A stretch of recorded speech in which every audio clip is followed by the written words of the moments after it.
네, 안녕하세요. 생명사상연구소 우형의 주요섭이라고 합니다.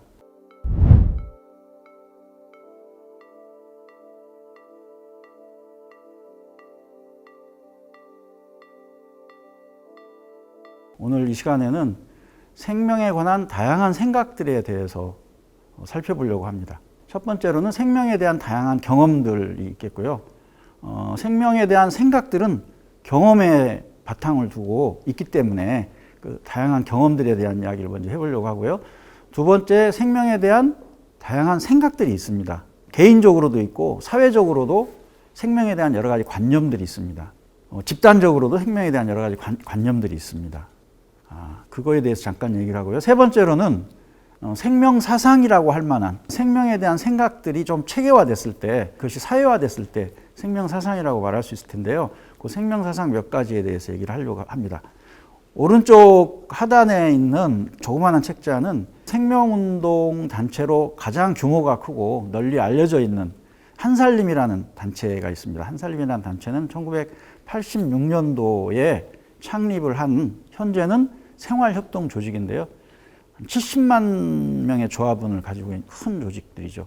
한살림에서 1989년도에 그 한살림 운동에 대한 생명의 세계관에 대한 대강을 정리한 소책자를 발행을 했습니다. 생명에 대한 여러 생각들이 있지만 사회적으로 중요한 위치를 차지하고 있고 사회적으로 나름대로 큰 영향을 끼쳤던 한살림 선언 그림을 가져왔습니다. 첫 번째 여기서부터 좀 해보겠습니다. 어떤 생각은 대체로 학습을 통해서도 배우기도 하지만 학습을 통해서 배우는 것조차도 자신의 경험과 잘 연결이 될 때 어떤 그 사람의 생각으로 이렇게 발전을 하는 것 같습니다. 또 그 사람의 사상으로 발전을 하게 되는 것 같습니다. 그렇기 때문에 우리가 생명에 대한 얘기를 할 때에도 생명에 대해서 어떤 경험을 가지고 있는가, 어떤 생명 체험을 가지고 있는가가 굉장히 중요하다는 얘기입니다. 그래서 생명에 대한 생각을 얘기하기 전에 우리는 어떤 생명에 대한 경험을 하고 있는지를 돌아올 필요가 있다. 질문할 필요가 있다. 이런 얘기입니다. 이건 굉장히 경험적인 이야기들이죠. 제가 오른쪽 하단에 준비한 그림은 데카르트라는 아주 유명한 분이시잖아요. 나는 생각한다, 고로 나는 존재한다. 근대적 사유를 정립하고 또 이렇게 열었다고 하는 그런 것으로 평가되는 철학자이시잖아요. 물론 최근에는 이분이 욕을 많이 먹고 있습니다. 지금 현재 생태 위기에 철학적 어떤 책임을 져야 된다. 이런 이제 지탄을 받고 있는 철학자이기도 합니다. 저는 지금 이분에 대한 철학적인 비평을 하려고 하거나 판단을 하려거나 사상에 대한 얘기를 하려고 하는 게 아니고 이분이 말했던 이 표현을 빌려가지고 생명에 대한 경험들을 좀 얘기를 잠깐 해보려고 합니다. 나는 생각한다, 고로 존재한다 이런 말을 하셨는데 이거를 좀 바꿔보겠습니다. 나는 땡땡이다, 고로 살아있다. 자신의 생명 경험을 얘기하는 하나의 질문지 같은 거죠. 괄호넣기입니다. 우리가 여러 가지 생각해 볼 수 있는데 나는 먹는다, 고로 살아있다 이렇게 말해도 전혀 문제가 없겠죠. 너무 당연하게 들리는 이야기입니다. 나는 숨을 쉰다, 고로 살아있다 이렇게 이해할 수 있습니다. 그런데 사실은 숨 쉰다 이런 건 잘 자각을 못하지만 먹는 건 자각을 하잖아요. 내가 의식적으로 자각할 수 있는 행동을 해서만 살아있는 건 아닌 거죠. 내가 의식하지 못하는 가운데에서 숨을 쉬고 있고 또 의식하지 못하는 가운데에서 제 피부로 호흡을 하고 있습니다. 최근에 정동이론이라든가 이런 데에서는 비의식적인 어떤 생명의 흐름 같은 것들이 있다. 이런 주장을 하기도 합니다. 근데 그것도 우리가 개인적 경험과 자기 삶의 어떤 이력들을 돌아보면 뭔가 좀 그럴듯합니다. 그러니까 여기에서 이렇게 단순화된 경험들 외에도 우리는 각자 자기 나름대로 독특한, 고유한, 그리고 아주 특별한 생명 체험을 하는 경우가 많이 있습니다. 종교인 같은 경우에는 깨달음 체험을 하는 것으로 기록에 남기기도 하고요. 또 어떤 아픈 사람들이 혹은 교통사고가 났을 때 순간적으로 어떤 특별한 체험을 하기도 합니다. 이러한 다양한 경험들이 우리의 생명에 대한 관념과 개념, 사상들의 어떤 기초가 된다. 이런 말씀입니다. 두 번째로 그래서 거기에 대한 생각들이 이렇게 좀 정리가 되는데요. 이런 질문이 되겠죠. 생명이란 무엇인가? 생물학자들의 질문, 유명한 린 마글리스라는 분의 책이죠. 여기 오른쪽에 있는 게 생명이란 무엇인가? 이분들은 과학자들이고 관찰하시는 분들이기 때문에 또 실험을 하시는 분들이기 때문에 무엇인가라고 물을 수 있습니다. 그러면 우리가 또 이러저러한 생각을 하게 됩니다. 자신의 경험에 바탕을 두고 학습했던 내용들을 연결해 가지고 생각을 하게 되겠죠. 그래서 우리가 흔히 듣게 되는 이야기들 중에는 이런 얘기들이 있습니다. 생명은 유기적이다. 생명은 순환한다. 생명은 유한하다. 그런데 또 어떤 특별한 체험을 하신 분들은 생명은 무한하다. 이렇게 얘기하시는 분들도 간혹 있는 것 같습니다. 그런데 제가 얘기하고 싶은 것은 많은 생각들이 있을 수 있다는 겁니다. 그리고 과학자들도 이렇게 규정을 하기도 합니다. 마투라나와 바렐라라는 칠레 출신의 생물학자들인데요. 이분들은 생명체에 대한 여러 이론들이 그동안 있었는데 자기생산 개념을 통해서 거의 대부분의 사람들이 이 개념들을 수용을 하고 있을 정도로 굉장히 놀라운 어떤 통찰을 자기생산을 통해서 표현을 해주셨습니다. 오토포이에시스라고 이렇게 되는데 자기의 생명의 요소들, 생명활동을 가능케 하고 있는 에너지라든가 요소들을 스스로의 힘으로 생산을 한다 이런 얘기입니다. 그거는 타자 생산하고 구별됩니다. 예를 들면은 자동차가 움직입니다만 자동차의 경우에는 공장에서 다른 사람의 힘에 의해서 생산되어져서 거기에 기름을 넣었을 때만 작동이 되잖아요. 그런 것과 좀 구별되는 의미의 자기생산 얘기를 하는데 최근에는 마굴리스라는 이제 생물학자하고 헤러웨이라는 페미니스트 과학자, 사회 이론가이기도 하고요. 이분들이 주장하는 바는 자기 생산도 잘못된 건 아니다. 맞다. 그러나 더 자세히 들여다보면 사실은 자기 생산이 아니라 공동 생산이다. 이질적인 존재들이 우리 안에서 공동으로 뭔가를 만들어내고 있다. 이런 얘기입니다. 저희 몸이 여러 가지 얘기들이 많이 있습니다만은 수십 개 조의 세포로 구성되어 있는데 그 수십 개 조의 세포보다 더 많은 바이러스와 미생물들이 우리 몸 안에 같이 공존하고 공생하고 있다고 합니다.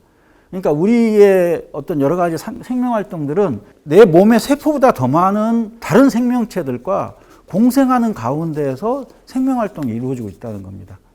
제가 이렇게 말을 하는 것도 그것들의 공동 생산이다. 이렇게 말할 수도 있을 것 같습니다. 생명이 무엇인가라고 질문을 했을 때 이러저러한 과학자들의 또 사회과학자들의 철학자들의 이야기 혹은 보통 사람들도 이러저러한 이야기들을 할 수가 있을 것 같습니다. 그 중에서도 특히 종교에서는 생명을 굉장히 중요하게 여기고 있고 어떻게 보면 각각 모든 종교들이 생명의 진리를 얘기를 하고 있습니다. 생명이란 궁극적으로 뭐냐? 영원한 생명은 어떻게 우리가 얻을 수 있는 거냐?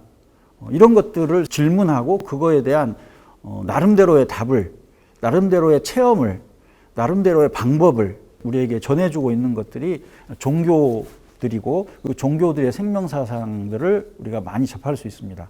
최근에 제가 생각나는 거는 생명의 복음이라는 가톨릭에서 나오는 그 생명에 관한 교황의 문서 이런 것들이 좀 생각이 납니다. 그것뿐만 아니죠. 많은 종교들이 생명에 대한 얘기를 하고 있습니다.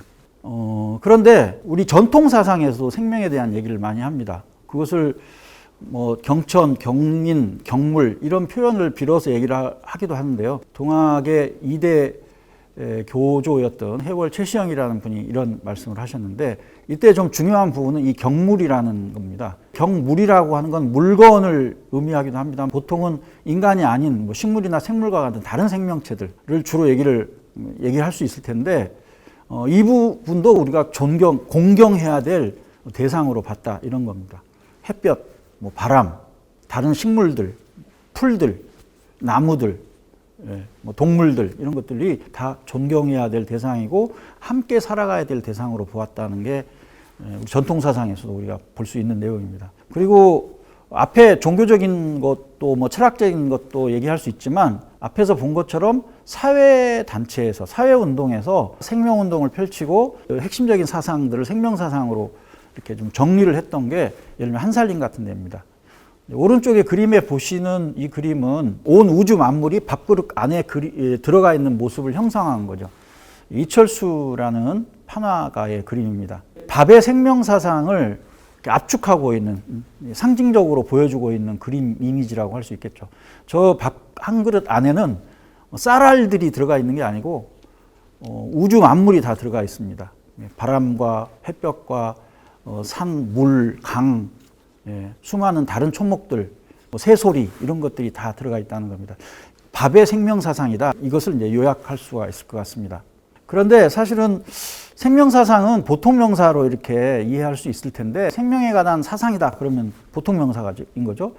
그런데 사실은 또 고유명사로 쓰였습니다. 그래서 사전을 검색을 해보시면 김지아 시인의 생명사상을 특별하게 고유명사적으로 이렇게 소개한 것들도 볼 수 있습니다. 여기서 김지아 시인은 서구적 휴머니즘의 한계를 지적을 하고 있습니다. 그 얘기는 인간 중심적인 사고, 이성 중심적인 사고에 대한 한계를 지적하고 있는 건데요. 반대로 김지아 시인은 이성적인 것도 중요하고 인간의 합리성도 중요하지만 근본적으로 중요한 것은 인간도 생명이라는 점이다. 이 얘기를 하려고 하는 것 같습니다. 그래서 우주 만물에 깃들어져 있는 생명을 모셔야만이 참 생명의 시대로 갈 수 있다라고 주장을 합니다.